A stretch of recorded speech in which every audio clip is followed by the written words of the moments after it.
Então, nessa ação penal 506, 31, 30, 17, continuidade do depoimento do senhor Antônio Palocci Filho.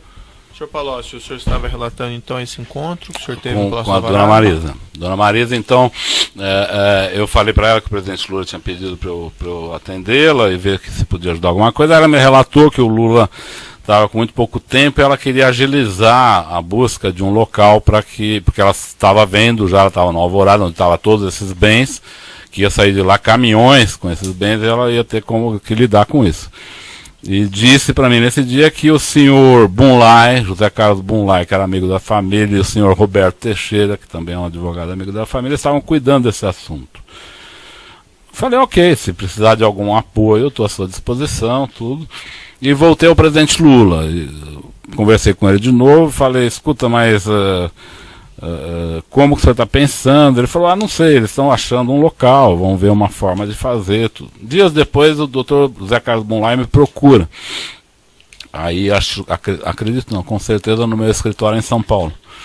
E ele me conta a história, a mesma história, que ele estava junto com o Roberto Teixeira buscando um local para instalar o futuro Instituto Lula, que estava entre dois locais, uma concessionária e esse prédio que o senhor citou. Não é um terreno, muita gente fala terreno, não é terreno, é um prédio. Sim, é um imóvel, é um prédio. Estava entre essa concessionária e esse prédio. E que ele iria cuidar disso, e que ele me pediu apoio junto ao Marcelo Odebrecht para que o Marcelo ajudasse a pagar esse prédio. Eu fiz uma série de perguntas para ele na época. Eu falei, olha, o presidente Lula tinha pedido para eu acompanhar tudo, mas eu não estou entendendo o que vocês estão fazendo, porque o Instituto não vai ser feito para poder receber doações de empresas, e por aí a gente, vamos dizer, pintar de cores melhores doações lícitas e eventualmente até ilícitas, confesso. Não é para isso que nós estamos fazendo esse instituto, então por que vamos inaugurá-lo já com uma ilegalidade desse tamanho, com uma fratura exposta desse tamanho? Vocês vão comprar agora, em nome de vocês? Ele falou, não tem problema, porque meu sobrinho, que chama Glauco Costa Marques, ele está cuidando de imóveis para mim, ele está nesse momento acertando um imóvel do presidente, que é vizinho do apartamento do presidente em São Bernardo, então ele vai fazer a aquisição desse outro imóvel, depois a gente vê como faz com o Instituto. Então. Eu voltei ao presidente Lula, eu ouvi, eu não quis desrespeitar a iniciativa do Dr. Bunlai, que é uma pessoa que eu tenho boa relação. Essa conversa você teve com o Bunlai e com mais quem? Só eu e o Bunlai. Só eu e o Bunlai. Aí eu voltei ao presidente Lula, eu falei, presidente, do que se trata esse apartamento? Eu nunca tinha ouvido falar dele. Aí ele me explicou que era um apartamento que a segurança do presidente tinha alugado, que era vizinho do apartamento dele, a segurança tinha alugado por motivos de segurança presidencial, e que ele gostou daquele apartamento, que ali ele era um andar com 2 apartamentos, para ele, que ele tem 5 filhos, para ele ficaria melhor, ele estava pensando em comprar esse apartamento. Essa informação que ele me deu apenas. Aí eu voltei a falar com ele sobre o prédio do Instituto, eu falei da minha conversa com o Mulay e falei, olha, eu estou preocupado, eu não gostaria de fazer desse jeito. Acho que o senhor está fazendo um instituto para receber doações e fazer sua atividade, não sei por que procurar agora um terreno, porque não esperar receber, não tem problema nenhum receber uma doação da Odebrecht, mas que seja formal, né? Ou pelo menos que ela seja revestida de formalidade, né? Eu até comentei com ele nesse dia, nosso ilícito com o Odebrecht já está monstruoso. Se nós fizermos esse tipo de operação, nós vamos criar uma fratura exposta desnecessária. Ele, vamos ver, tal, a coisa. Aí o Marcelo Odebrecht me procura dias depois. Não teve conclusão minha conversa com o presidente. Aí me procura o Marcelo Odebrecht. Marcelo Odebrecht me procurou um pouco preocupado também. Ele falou, olha, tá em curso essa compra, eu estou achando estranho. Eu tinha falado já uma vez para o Marcelo que ia ter o Instituto, que ele deveria ser um doador, eu já tinha tido essa conversa com ele, mas pensando em 2011, 2012, né? Ele concordou, ele disse que tinha feito doação para o Instituto Fernando Henrique, que faria também para o Lula, coisa normal, uma conversa normal. E aí o Marcelo veio com uma certa preocupação. Ele falou, olha, já estou tentando fazer aquela contribuição, mas tem o Dr. Roberto e o Dr. Bunlai já estão adquirindo o prédio, pediram para que eu fizesse o pagamento. Eu queria ver com você, o que você acha. Não tinha conversa dessa planilha ainda, você entendeu? Foi uma conversa mais do que eu achava, tá? Essa planilha vai aparecer uns meses depois, na verdade. Aí eu voltei ao presidente Lula e falei, olha, tá acontecendo isso. Mas a Marisa quer, assim, não sei o que, ver o que você pode fazer. O Marcelo voltou a falar comigo, foram várias reuniões isso, né? O Marcelo voltou a falar comigo, eu falei, Marcelo, olha, se eu fosse você, eu doava para o Instituto esse dinheiro e deixasse o Instituto comprar. Eu acho que você não deve fazer diferente. Ele falou que tinha tentado fazer isso, que o Paulo Camoto, presidente que viria a ser presidente do Instituto, disse que o Instituto não estava pronto para receber a doação. Eu falei, se ele não está pronto para receber a doação, não está pronto para receber um terreno também. Ele falou, o terreno não vai ser entregue ao Instituto agora. Eu falei, então não compre, porque nós vamos criar um problema. Quer dizer, há muita pressão para que seja comprado do meu pai, ele falou do pai dele. Eu só fui entender depois, porque havia pressão, porque o pai dele queria levar o pacote do pacto do final do ano para o presidente Lula, então ele tinha que ter esse terreno. Tinha que ter o terreno, tinha que ter o sítio, tinha que ter os recursos. Na época eu não estava entendendo a pressa. Aí eu sugeri ao Marcelo, então faça o seguinte, compre o terreno, ou o prédio, e quando o Instituto for instalado, você doa o prédio. Não é legal doar um prédio. Ou pelo menos fica mais com uma aparência mais legal. Desculpa, doutor, eu não estava de santo na história, não. Eu só estava querendo, assim, o nosso ilícito com o Odebrecht já estava muito grande naquele momento. Sei. Eu achei que essa compra não precisava ser um ilícito. Ou pelo menos não precisava ser travestido, ser um ilícito travestido de ilícito. Certo. Então eu estava preocupado que ele fizesse um pouco melhor. Eu falei, Marcelo, compre a sede, então, e depois você doa a sede. Não é meio estranho você doar um prédio, mas é melhor doar um prédio do que fazer essa operação Tabajara que está se organizando aqui. Ele falou, não quero aparecer nessa compra. Não quero aparecer, não estou gostando. Eu falei, então não pague. Eu sei que a conversa não terminou bem, não chegamos a muita conclusão. E soube depois, eu querendo solucionar o problema, o presidente me cobrando que solucionasse, não tinha, o prédio já estava em processo de compra. Eu fui cuidar da campanha, não mais vi o andamento disso. Pedi para que o Brani, por isso que tem alguns e-mails para o Brani, como eu me atolei na campanha eleitoral nesse momento, pedi para que o Brani olhasse, recebesse os e-mails, me passasse quando tivesse alguma coisa, e quando comecei a acompanhar de longe isso. Não consegui comprar o imóvel do jeito que eu queria. Desisti da minha tentativa. Mas o Odebrecht comprou, o Odebrecht então. comprou. Mas e o senhor ficou sabendo? Fiquei sabendo. Isso lhe foi informado por quem? Por todos eles. Quando começou o ano 2011, todo mundo tinha sabido que o Odebrecht comprou um prédio. Eu ficava perguntando para ele, e aí, agora? Como é que vocês vão fazer? Eu perguntei para o Bunlai, como é que vai fazer agora? Eu não conhecia a DAG. A DAG, a construtora, tem um prédio que vocês querem dar para o presidente Lula, vocês vão dar, vocês vão vender. E ninguém tinha resposta para isso. Eu falei, acho que vocês fizeram uma atrapalhada, entendeu? Isso foi assim até um dia que o presidente Lula me chama no Instituto, isso já em final de 11, se não me engano. Ele me chama e fala, o que você acha desse prédio? Eu falei, presidente, acho o que eu sempre achei. Eu tinha feito um projeto para o Paulo Camoto de fazer um instituto, até tenho esse projeto, até foi dentro do meu computador apreendido, está esse projeto lá escrito. Eu tinha feito um projeto de financiamento do instituto, com contribuição de empresas, as parceiras do governo. Insisto aqui de novo, doutor, não estou querendo dar de santo, eu queria ir atrás dos parceiros que o governo tinha criado vantagens para que eles dessem doação para o Instituto. Eu entendi que era isso, a criação do Instituto era para receber as doações prometidas, né? Eu falei para o presidente Lula, eu achei que era isso que você ia fazer. Agora, já começou comprando um terreno de uma forma completamente torta, o senhor não tem como pôr para dentro esse terreno. Acho que isso aí vai virar uma confusão, um dia nós vamos acabar num lugar como esse que nós estamos aqui. E ele falou, eu acho que está ruim mesmo, e pediu para que eu fosse na casa dele 2 dias depois, numa reunião com ele, a dona Marisa, o doutor Roberto Teixeira, o Bunlai e o Paulo Camoto.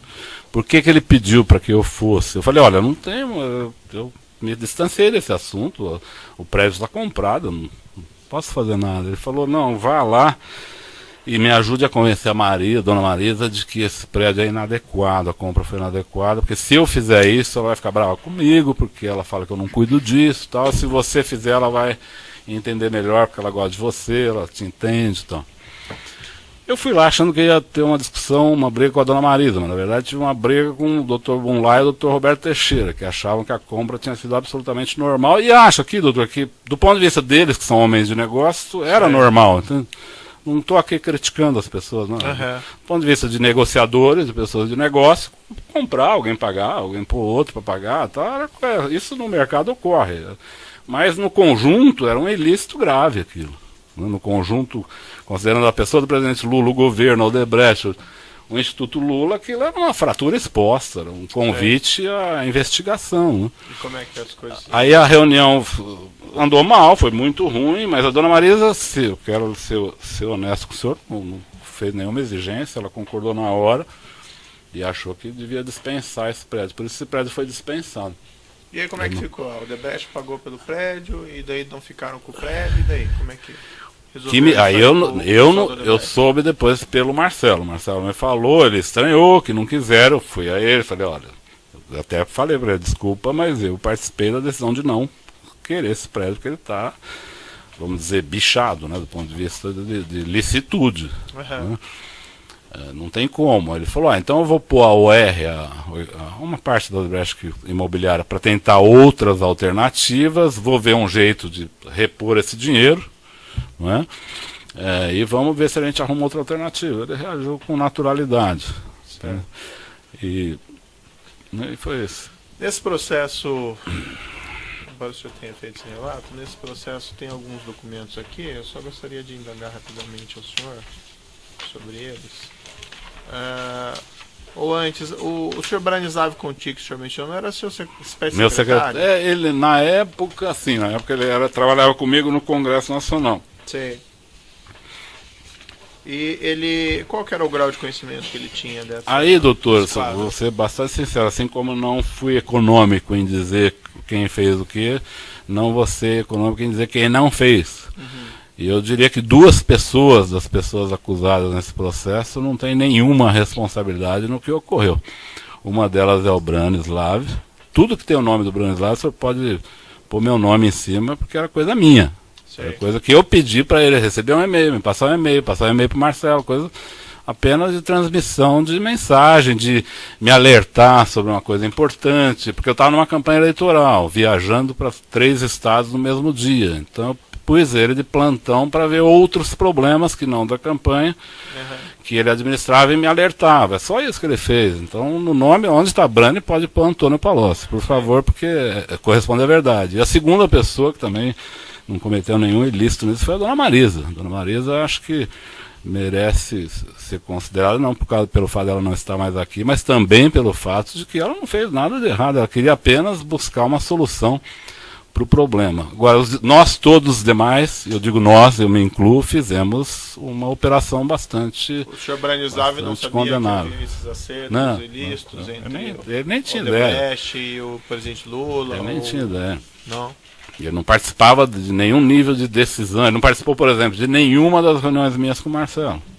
Ele sabia, o Marcelo lhe procurou, o Marcelo lhe mandou uma planta, Marcelo quer falar com você. Eu deixava, porque eu estava no meio de uma campanha. Quando ele falava, Marcelo está muito nervoso, precisa falar hoje. Aí eu atendia, era assim. Em campanha é um pouco assim, quer dizer, o senhor espera uma ligação vir 10 vezes, quando a pessoa começa a apelar, o senhor atende. É meio um pouco isso. Eu tive meu telefone desligado na campanha, eu liguei na companhia, ela falou, seu telefone foi clonado porque o senhor, ele falou em 5 estados hoje. O fato é que eu tinha estado em 5 estados naquele dia. Então é um pouco assim, só para o senhor entender o contexto de uma situação de campanha e o trabalho do Brani. O Brani apenas me alertava, me procurava, tal. Ele sequer tinha, eu acho que ele nem sabia que isso era destinado ao Instituto Lula. Perfeito. Tem um e-mail nos autos, que é no evento 1, anexo 230, que é um e-mail do senhor Marcelo Bael Odebrecht, em 22 de setembro de 2010, para o senhor Branislav, e na maneira como o senhor mencionou, ele encaminha documentos que são direcionados ao senhor. Então ele fala, preciso mandar uma atualização sobre o novo prédio para o chefe amanhã, qual a melhor maneira. E nesse documento também, já no anexo 1, evento 1, anexo 229, tem um texto aqui mais longo do Marcelo, e esse aparentemente estaria destinado não ao senhor Brani, mas pelo menos segundo o Ministério Público, ao senhor consular. Chefe, referente ao prédio, eu vou lhe mostrar aqui, peço o senhor dar uma olhadinha nos documentos. Os primeiros são os e-mails, esse é o texto. Esse aqui? Isso, que começa... Não, ali começando, certo? No início lá. Referente ao prédio, de para a quinta. Vamos fazer conforme orientado. Mas gostaria de compartilhar o cenário, o risco abaixo com você. O risco não vai ser ficar enrolado. Esse e-mail li. Esse e-mail li, não. Certo. E fez parte desse período, doutor, excelência, que eu estava conversando com o Marcelo, e ele preocupado e eu preocupado também, com um imóvel que estava sendo adquirido de forma inadequada, um imóvel inadequado, com sócios que estavam numa situação pendente, com pendência junto à prefeitura. Era tudo isso que tinha. Ele queria que eu desse, de fato, o Marcelo... queria que eu desse um aval para ele fazer o pagamento. Eu falei, Marcelo, você faça o que você achar que deve. Eu estou achando que isso aqui é Tabajara 7 Cruzes, entende? Agora, assim, falei para ele também, você é conhecido do lado do presidente Lula como alguém que dificulta as coisas também. Você vai ficar, nós vamos ficar culpados se não acontecer. Você decide o que você acha. Eu insisti, eu acho que ele devia depositar esse dinheiro no Instituto Lula. Ele falava, não tem Instituto Lula, espera ter e fala, estou aqui com 12 milhões para doar para a sede do Instituto, anuncia no jornal isso. Não é? Quer dizer, você não quer fazer através do Instituto aparecer uma relação já está bastante comprometida, já tem muito ilícito, na verdade. Então o senhor se recorda dele ter alertado, dele ter alertado que esse imóvel estava todo enrolado juridicamente? Eu recordo.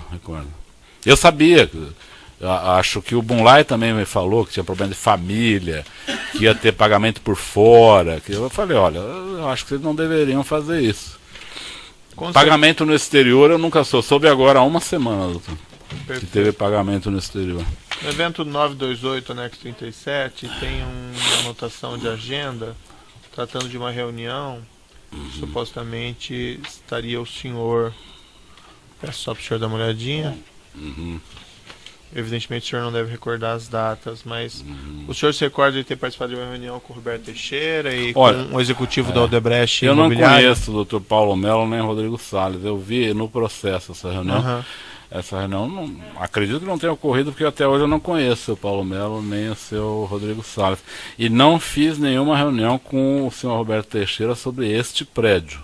Nunca. Fiz com o Bunlai, mais de uma, com o Marcelo mais de uma, com o presidente Lula diversas.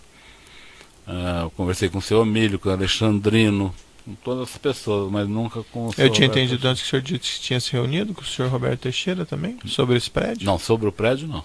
Não, eu reuni na casa do presidente Lula no último ato da discussão do prédio, isso é verdade. Mas no processo de compra, não. Não. No processo de compra eu reuni com o Bunlai, com o presidente Lula, com o senhor José Carlos Bunlai, com o presidente Lula e com o Marcelo Odebrecht. Nunca com o Roberto Teixeira. Com o Roberto Teixeira eu me reuni nesse dia na casa do presidente Lula, quando se resolveu não trazer o prédio para o Instituto. Então essa reunião, doutor, pode ser que ela tenha ocorrido. Eu realmente não me lembro, até porque não conheço até hoje essas pessoas. Perfeito. Consta aqui também no evento 972, anexo 2, um e-mail do senhor Marcelo B. Odebrecht, 30 de março de 2010, para o senhor Branislav. E ele começa assim, Brani, tudo bem? Diga ao chefe que a única maneira de evitar... Eu vou lhe mostrar aqui, só lhe perguntar se o senhor se recorda qual que é o conteúdo desse... do que você estava tratando, assim, se é que esse e-mail chegou no senhor... Isso é exatamente diz respeito a 470. A MP 470. Refis da crise. Refis da crise. Aqui, doutor, o que aconteceu? O Marcelo discutiu muito detalhe comigo em relação a 460, porque ela estava no Congresso. Ela não era uma medida do governo. A 470 era uma MP de Minha Casa Minha Vida, em que o Congresso fez uma emenda. Então todo o assunto da emenda técnico estava dentro do Congresso, então ele discutia comigo detalhes do projeto. No 470, diferente, que era o refis da crise, ele não estava sendo elaborado no Congresso, estava sendo elaborado no Ministério da Fazenda. E às vezes o Marcelo mandava detalhes para mim. Aí eu respondi para ele: Marcelo, isso você tem que tratar com o ministro Guido Mantega, porque não está aqui. Não tinha sido enviado, eu não tinha como tratar um detalhe de um projeto que está sendo feito no Ministério da Fazenda. Então eu recebi vários e-mails dele, não só esse, mas normalmente esse tipo de e-mail eu retornava para ele dizendo: olha, isso você precisa ver com o ministro Mantega, nós só vamos atuar nisso quando ele estiver aqui. Eu não tinha como falar do detalhe de um projeto que estava sendo elaborado por um técnico do Mantega. Provavelmente nem o ministro Mantega estava tratando desses detalhes nessa o senhor fala que o senhor Branislav ele não tinha responsabilidade, mas nessa planilha aqui, a referência em 2012 a 2013, segundo o senhor Marcelo Odebrecht, diversos lançamentos de débito a título de programa B, que ele afirma que seriam saques, vamos dizer que seriam retiradas de valores em espécie, e B seria Branislav e o destinatário seria o ex-presidente. O senhor pode esclarecer isso? Eu não sei se eu posso esclarecer tudo, talvez o Marcelo possa esclarecer mais, eu acho que ele tem conhecimento disso, mas em geral, a retirada, depois de 2011, quando deixei o governo, você vai ver que o próprio Marcelo falou, e é verdade, eu não tratei mais de assunto de campanha, não voltei a tratar mais de recursos da empresa. Mas talvez em 12 e 13 eu volto a tratar de alguns recursos a pedido do presidente Lula. Então tem um episódio que o Marcelo relatou que é verdadeiro. Ele fala num pedido que eu fiz a ele de 4 milhões para o Instituto Lula. Você se recorda disso? Sim. Isso é verdade. O Paulo Okamoto me pediu para que eu ajudasse ele a cobrir um final de ano do Instituto que faltava recurso. Acho que foi meio para o final de 2013, começo de 2014, ele tinha um buraco nas contas, ele me pediu para arrumar recursos. Eu fui ao Marcelo Odebrecht, eu ia viajar para o exterior, ele que precisava com muita urgência, a ideia dele é que eu procurasse várias empresas, eu falei, não posso, eu vou procurar só o Marcelo, eu vou pedir para ele, pedi 4 milhões para ele, que era o que o Paulo precisava. O Marcelo ficou de dar, ele concordou em dar esse recurso, ele falou que tinha disponibilidade. E eu disse ao Brani para transmitir ao Paulo Okamoto que seria dado os 4 milhões que ele tinha sido pedido. Então isso deve estar aí. Deve estar aí. Tem um lançamento a título de doação de débito de 4 milhões. Isso, em 2014. Isso. Eu acho que fim de 13. Talvez ele tenha debitado em 14, mas eu acho que era 13. Mas nessa fase já havia um crédito pré-estabelecido? Doutor, aí eu lhe digo, ele pôs, o Marcelo, eu vi alguns relatos do Marcelo. Eu não quero dizer aqui que ele fez nenhuma mentira, mas veja, ele pôs um crédito para o presidente Lula de 35 milhões. Quando o pai dele disse ao Lula que ele tinha 300 milhões. Esses recursos todos eram destinados ao PT, ao Lula. Não sei se 35 era o crédito do Lula. Mas ele, quando fez essas doações, ele afirmou que iria, vamos dizer, deduzir desses créditos, seja de 30, ele me seja de disse 300. num determinado momento que ele ia separar créditos ao presidente Lula mais para usos no Instituto, coisas assim mais pessoais ao Lula. Porque a tal da reserva que ele falava, ou da conta corrente, que seja, era pro Lula, pro PT, não tinha uma separação, isso é pro Lula, isso não é pro Lula, entende? Então eu não entendi muito quando eu vi essa parte dessa destinação específica. Agora, pode ser um controle dele, ele pode dizer, não, pro Instituto eu vou separar aqui, eu não tenho como eu preferia não tratar detalhes com ele, até porque, sou sincero com o senhor, não estou aqui de novo, não estou dando de santo. Eu preferia não estabelecer limite, porque a minha conta com ele não tinha limites, eu não ia estabelecer parâmetros limitadores. Porque, como assim, o senhor pode esclarecer? Por exemplo, se eu precisasse de 50 milhões para o Instituto Lula, eu tenho certeza que ele daria. Então, para que eu ia estabelecer 35 de limite? Eles tinham uma relação com o Lula muito aberta, então não me interessava estabelecer limites, destinações específicas. Agora, ele podia fazer isso por conta dele, é um direito dele, o dinheiro era dele.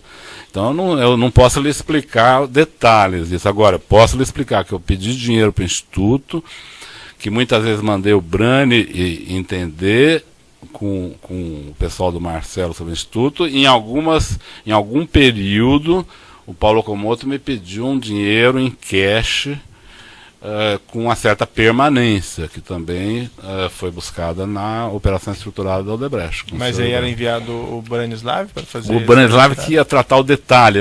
Eu imagino que ele pedia para alguém da Odebrecht entregar o Paulo Okamoto. Ouvi pessoas da Odebrecht dizer que o Branislav levou o dinheiro algumas vezes lá. Ele nunca me falou que levou o dinheiro lá. Ele ia lá combinar. Porque, na verdade, o Paulo Okamoto tinha uma relação muito, muito tranquila com as pessoas da Odebrecht também.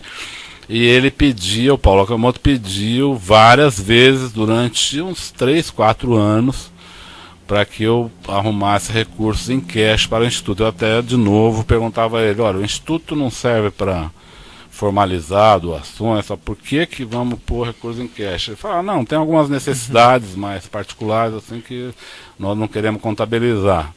Eu ajudava dessa maneira. O Ministério Público faz uma afirmação, eu queria voltar num tema atrás que o senhor falou lá da corrupção na Petrobras, que o senhor afirma que tinha conhecimento. O Ministério Público faz uma afirmação que na diretoria de serviços o senhor Renato Duque seria, vamos dizer assim, o executivo responsável por esses acertos. O senhor tinha conhecimento disso na época? Olha, o senhor bastante claro, com o senhor bastante franco, essas pessoas não foram nomeadas com essa finalidade ou com esse perfil. Eu me lembro, até porque eu era coincidentemente, eu era do Conselho de Administração da Petrobras. Certo. Eu não conhecia Renato Duque, não conhecia Jorge Zelado, não conhecia Paulo Roberto. Os conheci por currículo. Entendi. Né? E o currículo deles era de currículos extremamente capacitados para os cargos que eles estavam sendo indicados. Então, eu não acredito que houve um planejamento prévio com esses diretores acerca de listos. Não acredito. Mas que logo se começou a estabelecer comportamentos de vantagem para empresas e de pagamentos, isso começou a ocorrer logo. Mas e como que isso se desenvolveu? Se é que o senhor tem conhecimento, como é que o senhor poderia descrever? Como Olha, isso... é preciso ver o seguinte, doutor, a Petrobras valia, na posse do presidente Lula, 15 milhões de dólares. Bilhões, né? Bilhões de dólares. Em 3 anos ela devia estar valendo 300 bilhões de dólares. Por quê? O petróleo cresceu de valor por causa da guerra do Golfo. A Petrobras achou novas reservas e passou a ser incentivada a grandes investimentos. Então ela teve um crescimento extraordinário. Ao fim disso ela descobre o pré-sal. Então ela explode. E acho que o pré-sal foi um dos grandes males para o Brasil, porque o Brasil não soube lidar. O pré-sal é uma riqueza, mas é preciso saber lidar com a riqueza, senão ela acaba se tornando um problema, e no nosso caso ela acabou se tornando um problema, porque se fez todo tipo de iniciativa, de processo sem controle, sem estudos adequados, sem cálculos adequados, e que muitos projetos acabaram não saindo do papel, custaram. Pega, por exemplo, a refinaria Premium 1 e a refinaria Premium 2, cada uma custou 3 bilhões e está no papel. Sim. Né? Então eu acho que isso foi ocorrendo progressivamente na Petrobras, não foi uma coisa instalada na Petrobras, foi uma coisa que progressivamente foi ocorrendo. Eu lembro, por exemplo, na diretoria internacional, num determinado momento, o PMDB parou de votar com o governo porque exigia a diretoria internacional da Petrobras, porque já tinha o Cerveró, mas o Cerveró era mais ligado ao Delcídio, não tanto ao PMDB, eles queriam nomear um diretor. Aí indicaram o senhor João Henriques, que o Dr. Gabriel não aceitou, disse que não tinha um currículo adequado, e depois eles indicaram o Jorge Zelada, que o Gabriel aceitou.